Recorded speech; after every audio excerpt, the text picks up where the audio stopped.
সুপ্রিয় শিক্ষার্থীরা, আশা করি সবাই ভালো আছো।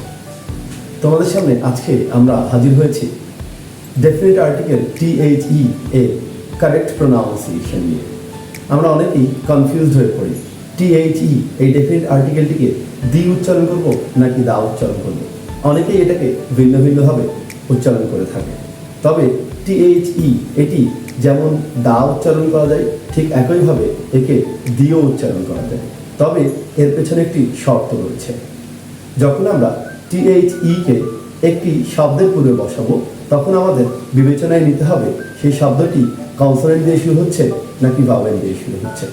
শব্দটি যদি একটি কনসোনেন্ট দিয়ে শুরু হয় তবে তার উচ্চারণ হবে দা, আর শব্দটি যদি কোনো ভাওয়েল দিয়ে শুরু হয় তবে তার উচ্চারণ হবে দি। ওটা কিছু উদাহরণ লিখেছি আমরা। এক পাশে রয়েছে চেয়ার, টেবিল এবং বুক। এই তিনটি শব্দ যদি আমরা বিশ্লেষণ করি তবে দেখব শব্দ তিনটি কনসোনেন্ট দিয়ে শুরু হয়েছে। তাহলে আমাদের শর্ত অনুযায়ী এই শব্দগুলোর পিছনে যে ডেফিনিট আর্টিকেলটি বসবে সেটি অবশ্যই দা উচ্চারণ গ্রহণ করবে।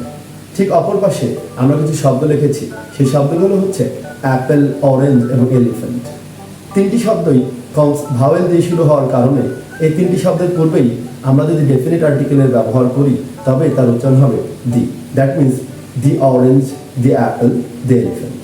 আশা করি প্রত্যেকেই খুব সহজে বিষয়টি বুঝে নিয়েছো এবং এখন থেকে আর ডেফিনিট আর্টিকেল THE এর উচ্চারণে কোনো ধরনের ভুল হবে না। Thanks for watching.